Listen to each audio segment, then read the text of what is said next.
Aleluia. Glória a Jesus. Salve, irmãos, que é santa e gloriosa paz do Senhor. Amém? Glória a Deus. Abra sua Bíblia, por favor, comigo. Na segunda carta que Paulo escreve a Timóteo. Glória a Deus. Segunda carta que Paulo escreve a Timóteo, no capítulo de número 4, versículo de número 6. Glória a Deus. Bendito seja o nome do Senhor. Glorifico a Deus por essa oportunidade de estar aqui com os irmãos nessa noite para glorificar o nome do Senhor. A Bíblia diz assim: eu amo os que me buscam, e os que me buscam pela madrugada me acharão.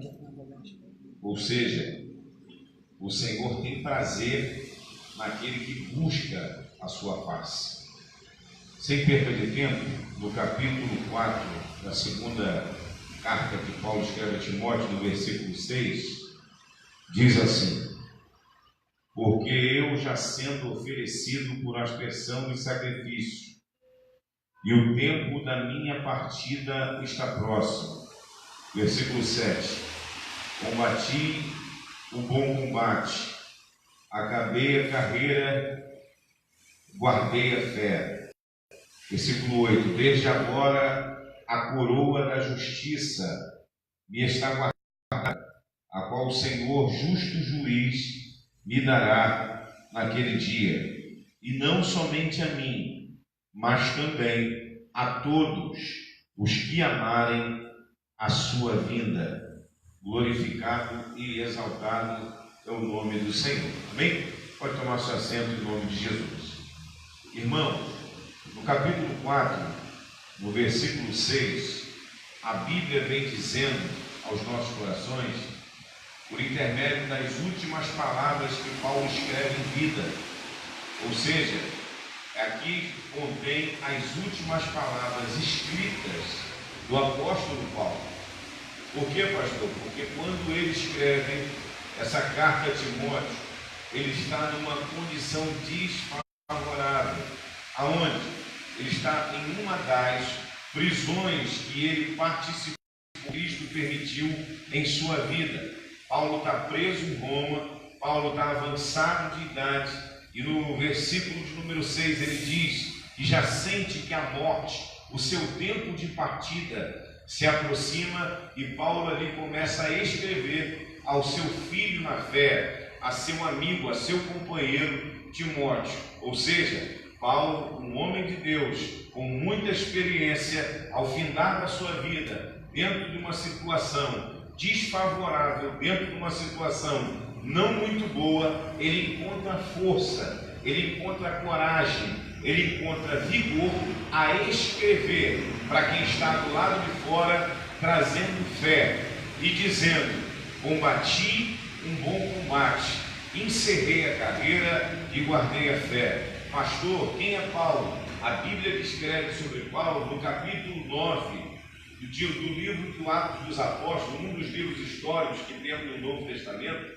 E a Bíblia vem dizendo que, após uma experiência que ele tem com Deus, ele decide viver uma vida com Deus. E que experiência é essa? Ele estava com um propósito, ir até Damasco, ir ali perseguindo a igreja, não só perseguindo aqueles que cultuavam ao Deus da Bíblia, a Cristo, mas a buscar toda a igreja, a perseguir a ponto de prender e matar. Só que Paulo não marca um encontro com Cristo, mas no decorrer da sua vida, naquele tempo, Cristo já tinha marcado um encontro com Paulo. Naquele caminho, ali ele tem uma experiência com Cristo. E que experiência é essa? Por intermédio do que ouve e do que vê. E a partir do momento que ele tem uma experiência com Deus, ele passa a viver uma vida com Deus.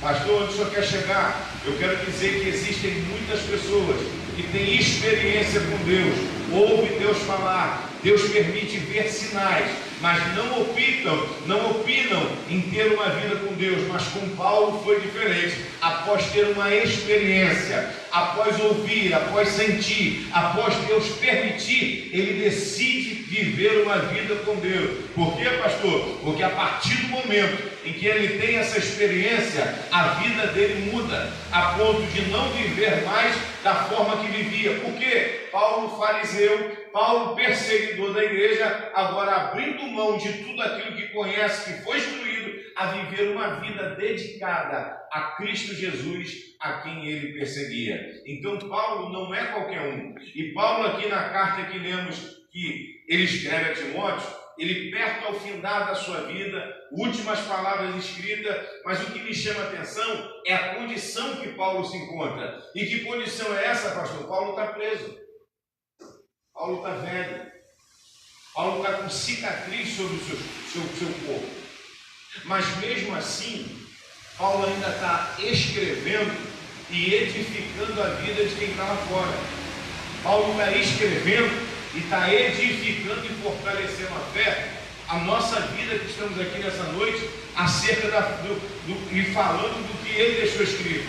Pastor, o que você quer dizer? Eu quero dizer que é um homem que tem experiência com Deus e decide viver uma vida com Deus, que não se permite ser influenciado pela situação que está vivendo. Porque o Paulo está preso, está sentindo que a morte está chegando, o seu tempo de partida, mas mesmo assim ele continua crendo. Pastor, me prova isso na Bíblia. Ele diz assim, olha, por que ir? Porque eu já estou sendo oferecido por aspersão de sacrifício, e o tempo da minha partida está próximo. Versículo 7, combati um bom combate, acabei a carreira e guardei a fé. O que ele está dizendo aqui acerca de um combate? Ele está dizendo nada mais é do que da sua própria vida. Ele está dizendo assim, a minha vida, após ter um encontro, foi de constante luta e batalha. Mas ele está dizendo, toda a minha luta foi boa. Porque ele está dizendo, combati um bom combate. Mas como pode, pastor, alguém que está preso, próximo à morte, velho, cansado pelo tempo, ainda ter força suficiente a não se permitir ser influenciado pela situação e o ambiente que está vivendo, e ainda está escrevendo para quem está lá fora, edificando a fé? E ele está dizendo assim, eu combati um bom combate, eu encerrei a carreira. Por quê, pastor? Porque ele diz, eu tive um começo, o meu começo foi no momento em que eu tive uma experiência e optei ter uma vida. Ele está dizendo, combati um bom combate, encerrei a carreira, alguém que está chegando até o final. Por quê, pastor? Porque tem muita gente nos dias atuais em que vivemos, no século 21, que ele começa, mas ele não termina. Por quê, pastor? Porque o próprio Cristo, ele disse assim, ó, no mundo tu tereis aflições, mas tem o quê? Bom ânimo. E Paulo é um homem que foi perseverante dentro de toda a sua jornada como servo de Deus. Pastor, me mostra na Bíblia? Mostra. A Bíblia diz no livro de Atos, no capítulo 16, que eles saem num propósito de orar. Qual é o propósito? Orar. E no decorrer desse propósito em orar, eles se deparam com uma menina, uma jovem possessa de um espírito maligno.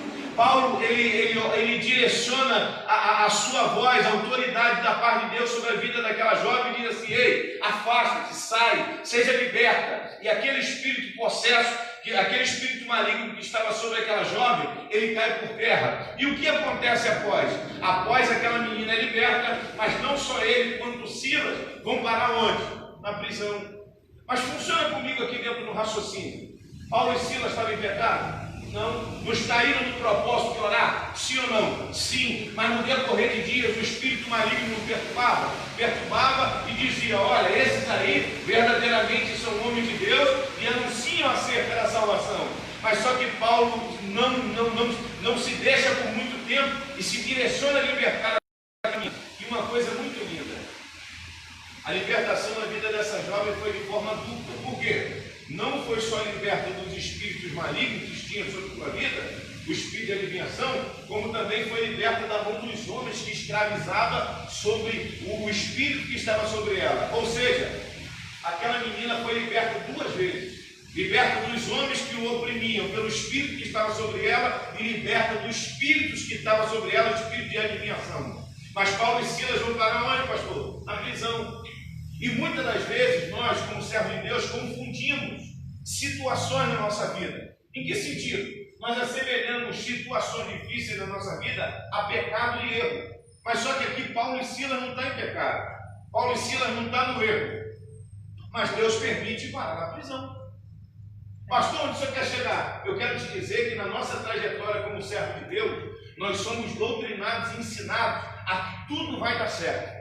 Mas nós não percebemos que há momentos na nossa vida que Deus permite dar errado, ou permite prisões, ou permite cova de leões, ou permite fornalha de fogo, ou permite forca. Mas dentro de tudo isso, nos aproxima e nos permite experiências ímpares com Deus. Por quê, pastor? Porque no momento mais difícil é que conhecemos a Deus. Aleluia! Pastor? Percebe só que quando o crente está na prova, o crente é mais crente. Sim ou não? Se fala que tem vigília, ele está. Se fala que tem oração e começa às 7, ele chega às 6 e diz que é um propósito pessoal que ele tem com Deus. Por quê? Porque dentro da aflição ele consegue reconhecer quem é o Pai. Dentro da aflição e da luta ele consegue ter mais dependência de Deus e buscar a face do Senhor. Só que o que me chama a atenção é que Paulo e Silas estão presos.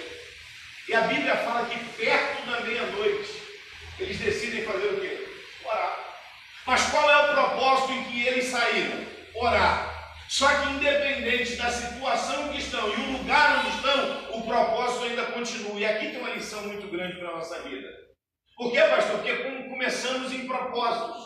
E dentro do propósito que nós propomos a fazer, o diabo se levanta. O inimigo se levanta. Mas só que quando o inimigo se levanta e Deus até permite algumas situações difíceis na nossa vida, esquecemos e abrimos mão do propósito perante a situação que nos encontra. Mas só que independente da situação e o lugar, Paulo e Silas decidem orar e louvar ao Senhor.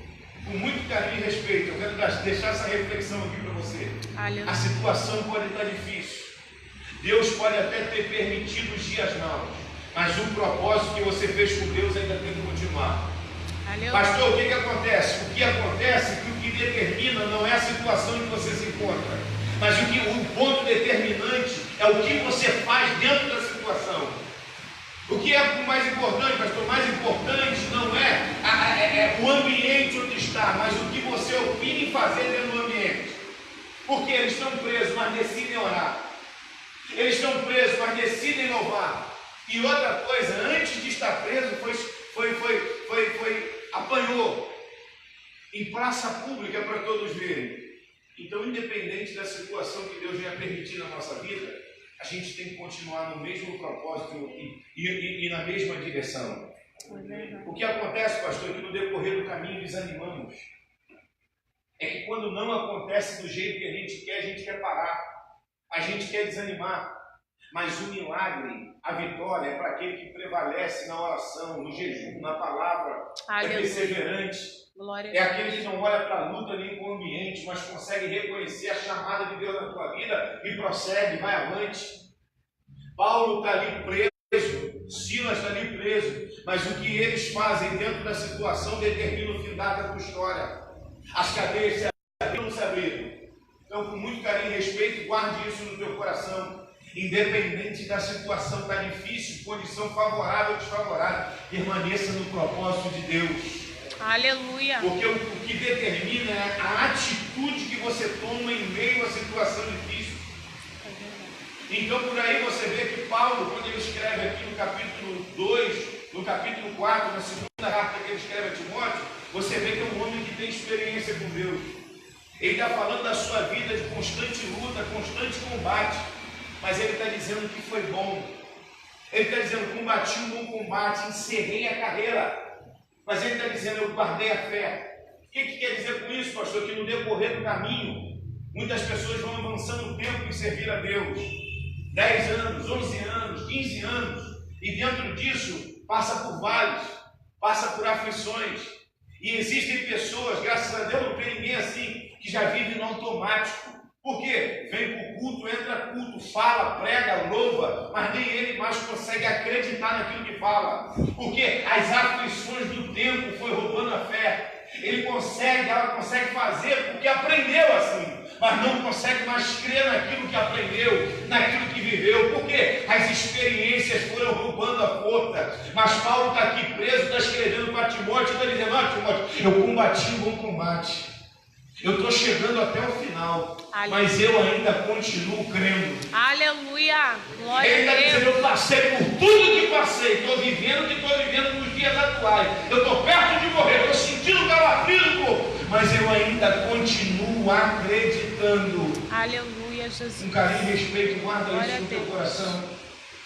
Vai vir deserto, vai vir decepção, vai vir tristeza, vai vir choro, lágrima.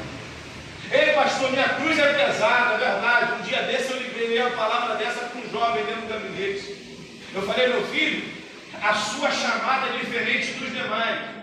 Porque quando Cristo diz assim: negue-se a si mesmo e tome a sua cruz, ele está dizendo de uma forma ímpar. A cruz é sua, do seu tamanho. A sua chamada, a sua responsabilidade. Você sabe o que você tem que passar, você sabe o que tem que fazer. Então, quando Cristo está dizendo a sua cruz, a sua parte que lhe cabe. Pastor, mas é pesado, verdade. Quem ara a terra que ninguém ara, quem faz o que ninguém faz, paga um preço forte, pesado, mas também colhe e vive que ninguém vive. Então, guarda isso no teu coração. Meu Deus. O preço que tu está pagando é muito alto. Aleluia. Você está vivendo que muitos não viveram e nem vão viver. Mas as experiências que Deus lhe permite também são ímpares. Glória a Deus. O tempo de colheita é de chegar e tu vai colher o que ninguém plantou, Obrigada, o que ninguém colheu, porque Deus permitiu isso a você. Glória a Deus. Entenda bem, guarde isso no teu coração. Tempos difíceis chegam na vida de todos. Chega na vida do ímpio, chega na vida do crente. A diferença é como passar. A diferença é que quem está contigo está passando junto. Porque há situações que vêm na minha e na tua vida que a gente pensa até que vai morrer, que vai parar. Quantas das vezes no decorrer da nossa vida se deparamos com situação falando assim: Senhor, agora chega. Agora eu acho que é o fim. E Deus vai lá e abre uma porta até mesmo onde não tem parede. Então guarde, grave isso no seu coração. Paulo está dizendo: combati um bom combate. Eu estou encerrando a carreira, mas eu ainda continuo crendo. E ele diz mais assim, ó: desde agora a coroa da justiça me está guardada, a qual o Senhor, o justo juiz, me dará naquele dia. E não somente a mim, mas também a todos que amam, que amarem a sua vida. Irmão, quando Deus permite um tempo mínimo de prova e de luta, a gente se desespera. Por quê, pastor? Porque tem momentos que a gente chega na igreja que a gente está procurando um gigante para arrancar a cabeça dele. Mas tem dias que você entra num culto e falando assim: Deus, envia alguém para que ore por mim e me dê uma palavra. Mas o que me chama a atenção é que Paulo, independente da situação em que ele se encontra, por que você enfatiza muito isso, pastor? Paulo está preso numa prisão em Roma. As prisões em Roma chegavam a 8 graus abaixo de zero. Ele está com frio. E outra coisa, se você acha que um prisioneiro na mão dos romanos tinha um bom cuidado, um bom serviço, está enganado. Mas ele está escrevendo, irmão, ele consegue manter o equilíbrio emocional a não blasfemar, a não murmurar, a não dizer assim: Deus, eu fiz isso tudo e agora o Senhor me permite esse ser meu fim. Ele não questiona, ele glorifica a Deus dentro das aflições, porque nas cartas que ele escreve a Timóteo, ele está dizendo: ei, Timóteo, vem sofrer comigo as aflições de Cristo como um bom soldado. É alguém que tem prazer em passar pelo que passa. Pastor, Paulo gostava da luta? Paulo gostava de dor? Não é isso. É porque independente do que ele está passando, ele consegue compreender que o propósito da sua vida é maior. É alguém que consegue compreender que o que está vivendo não se compara com o que há de vir sobre a tua vida. É alguém que, independente se tem a geladeira cheia ou vazia, está dizendo: tudo é para a glória de Deus. E ele diz assim, ó: sem tanto viver na bonança quanto na escassez. É alguém que tem experiência com Deus no deserto ou no palácio, mas independente de onde está, continua fiel e íntegro ao Senhor. Aleluia. E muitas das vezes, irmão, Deus permite algumas situações na nossa vida para moldar o nosso caráter. Por que, pastor? Deus precisa provar para saber quem a gente é? Não. Porque, na verdade, na sua presciência, Deus sabe quem é mim e quem é você. Na verdade, Deus até permite algumas lutas para que nós sabemos quem nós somos perante Ele na luta. Então, muitas das vezes, as provações são para mostrar para mim e para você quem nós somos. Mas também dentro da luta é para provar para mim e para você quem Ele é na nossa vida. Aleluia. Verdade. Dentro das aflições e de lutas, nós conhecemos mais a Deus. Obedecemos mais a Deus. Por quê, pastor? E dentro disso temos que guardar todas essas experiências. Por quê, pastor? Porque há momentos na nossa vida que temos que mastigar, comer as ervas amargas. E o que é isso, pastor? É lembrar de onde Deus nos tirou e o que fez na nossa vida. Quer ver uma coisa? Só sabe o que é o valor que tem um prato de comida quem um dia passou por necessidade. Só sabe o valor que dá uma peça de roupa quem um dia só tinha uma para vestir. Só sabe o valor que tem uma cama, um travesseiro, uma coberta, quem um dia teve que dormir no chão. Ou seja, dentro das necessidades, traz para você também princípios e valores que tu vai carregar para a vida inteira. Por quê? Quer que eu te provo isso? Eu te explico uma coisa. Tudo que nós fazemos em termos de tomar atitude na nossa vida está baseado no nosso campo de memória. É, pastor? Sim. Por quê? Se eu perguntar aqui, por que você vai ao banheiro quando você tem vontade? Ah, pastor, porque eu não tenho vontade no banheiro. Não. O corpo ensina, explica para mim e para você a necessidade. Mas como eu sei que ela, a minha mente, faz um link de memória em segundos e diz para mim, lá é o lugar de fazer, porque um dia tu aprendeu. Então eu guardei na memória onde o lugar de eu fazer minha necessidade. Sim ou não? Sim. Então quando chega algumas situações que Deus permite, Ele marca. Ele deixa ficar guardado na sua memória, porque são pontos muito fortes de emoção que trava, que guarda a tua vida. Então quando se aproxima algo que tu já conhece, eu lembro do que eu passei, o que Ele fez, porque está guardado na minha memória. Então Glória muitas lutas, experiências, são para tempo futuro. Deus molda, Deus trata, Deus faz. Quer ver uma coisa? Foi falado sobre isso lá na igreja, agora à noite. Teve um homem chamado Jacó, que ele passou num vale, Val do Jaboque. Sim ou não? E ele passou o quê? Mandou que toda a família passasse e ele ficou sozinho no meio daquele vale. Só que o interessante é que ele entra num vale, lutando com um anjo do Senhor, que é o próprio Deus, de uma forma diminuída de glória, para que o homem, para que Deus possa se aproximar do homem, o homem não seja consumido pelo seu pecado. Ele entra no vale dizendo assim, não sai se tu me abençoar. E Deus está dizendo, qual é o teu nome? O próprio capítulo, qual é o teu nome? Ele, meu nome é Jacó, ele, a partir de hoje serás Israel. Ou seja, ele entra dentro de um vale, sozinho, querendo vitória. Mas o mais interessante é que quem quer, ele quer vitória, mas Deus está dizendo, antes de eu te dar vitória, eu mudo quem você é. Aleluia. E o interessante é que dentro de um vale ele não só abençoa, não só transforma, ele toca na juntura da coxa. Ele está dizendo, o vale vai te marcar a mudança na tua vida. E há vales que na nossa vida não adianta ligar e chamar para ninguém, que vai ser um tete a tete com você e Deus. Há momentos que vai ser só você e Deus, mas vai te dar experiências terríveis. Aleluia, Jesus. Que você vai guardar, você vai viver. Oh glória, eu sinto o Senhor aqui. Oh, glória a Deus, aleluia. Você sabe o que eu glorifico a Deus, irmãos? Eu glorifico a Deus que um dia eu vi um homem chamado de profeta, o profeta do fogo, aquele que ora, o fogo desce. O profeta aqui, que a nação de Israel tanto falava, é Elias. Um dia sentado debaixo de um pé de zinco pedindo a morte. Ei, entenda isso. Só sabe, ninguém critica Elias até o ponto, não deixa de criticar Elias até o ponto de um dia precisar de um pé de zinco, sentar e pedir pela aflição e a pressão que está vivendo sobre a responsabilidade que está sobre a tua vida. Aqui eu vejo um profeta dentro das suas experiências que Deus lhe permitiu, entrando numa caverna. Aleluia. Engraçado que lá fora da caverna havia um fogo, vento e terremoto, mas nada faz ele sair, nada chama a atenção dele para ir lá fora para ver o que está acontecendo, mas tem uma voz que está falando ao coração, à mente dele lá dentro. Meu Está Deus. dizendo assim: o que você está fazendo aí, Elias? Oh, Deus vivo, aleluia, glória a Deus. Para fora. Aleluia, Jesus. Pastor, por que você chegou nesse ponto? Deus trabalha com cada um de forma ímpar.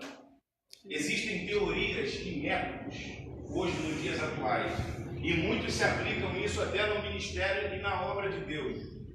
Só que todos os métodos aplicam o tratar ao homem da mesma forma. Mas só que quando você vai para a palavra de Deus, Deus trata com o mesmo homem, mas para cada um da sua maneira.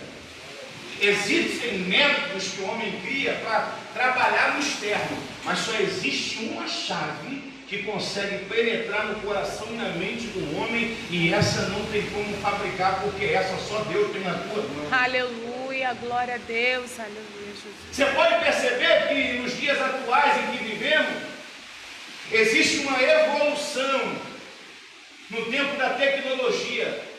O homem consegue ter força a criar para facilitar a sua vida, a sua volta. Mas por melhor que o homem seja no criar, no fazer, ele sempre vai criar em cima de uma matéria que já existe. Mas Deus não é assim. Me prova na Bíblia, quando Deus criou os céus e a terra, Ele criou em cima de qual matéria? Bastou somente a tua palavra.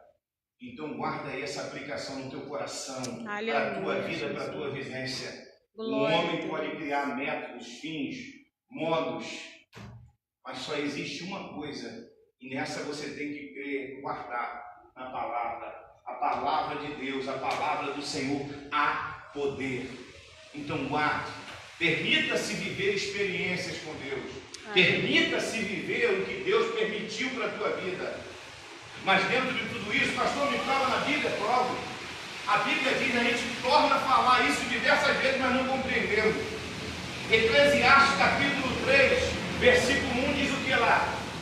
Há um tempo debaixo do céu para todas as coisas e um propósito. Tempo de chorar, tempo de sorrir, tempo de colher, tempo de plantar, tempo de rasgar, tempo... Ali uma especificação de todas as coisas. Pastor, quem escreve isso? Salomão. E quando? No final da sua vida. Expondo no tempo de velhice as suas experiências. Falando em forma de poesia acerca do que viveu. Só que o lindo dentro do capítulo 3, do versículo 1, é que ele está dizendo que há um tempo para todas as coisas, mas junto ao tempo há um propósito. E qual é o problema, pastor? O problema é que nós estamos muito ligados nos dias hoje ao tempo. A gente entra na luta e a gente já quer ver o tempo do final, mas não entende o propósito dela. Não entende o porquê que Deus permitiu. Então, independente do tempo que tu está vivendo, peça a Deus para compreender o propósito que Ele permitiu na tua vida. Peça a Deus, Senhor, me explica. Senhor, me direciona. Senhor, não permita que eu venha olhar para a situação, mas que eu venha entender o porquê. Pastor, mas o meu lado humano quer gritar, eu sei. Cristo também foi assim, foi. No próprio jardim ele disse, Pai, se possível for, passa de mim esse cara, mas que todavia seja feita a tua vontade. Há momentos que você vai querer desistir, vai. Há momentos que o choro vai vir na garganta, vai. Há momentos que tu vai ficar sem saber o que fazer, sim, mas peça socorro em Deus e se fortaleça em Cristo, mas não pare. Por quê, pastor? Porque a Bíblia diz, a carta que lemos, de um homem que está preso, com experiência de vida, marcado, cheio de cicatriz, sofreu naufrágio, abandono, perseguição, chicotada, cadeias, fome, frio. E ele está dizendo assim, não só para mim, mas para todos aqueles que amam e esperam a vinda de Cristo Jesus. Aleluia. Quer ver uma coisa hoje? E isso parte do meu coração. E o que é, pastor? A volta de Cristo hoje não traz prazer mais a alguns corações. É verdade. O que traz prazer para alguns hoje é o que tem, é o palpar, é o material. Só que a Bíblia diz que céus e terra hão de passar, mas a palavra do Senhor há de se cumprir. Irmãos, perceba uma coisa comigo. Estamos num dia em que a gente sai por aí afora e não sabe se volta para casa. Então há pessoas que estão querendo se fortalecer ou se posicionar com Deus dentro do tempo que acha que ela tem. Mas o tempo já não existe, porque nós não sabemos o tempo em que temos sobre a terra, porque os dias já estão se aproximando do final. E nós, como igreja de Cristo Jesus, temos que nos posicionar. Temos que chorar perante o Senhor e dizer: Senhor, me ajuda. Senhor, não permita que eu pare, não permita que eu esmoreça, mas que eu continue. Senhor, não permita que a luta seja mais forte do que o arder que está dentro do meu coração. Não permita que a chama se apague. Há momentos na vida desse homem que dizemos aqui, sobre Paulo, ele chorou pedindo a Deus para que arrancasse dele o espinho na carne. Mas a resposta muitas das vezes de Deus para ele foi: a minha graça te basta. Aí tem momentos que a gente vai gritar, vai espernear, mas Deus vai falar: calma, a minha graça te basta, o meu isso basta. Acalma teu coração hoje aqui. Aleluia, Deus. Se fortalece em Deus. Não olha para o que está acontecendo.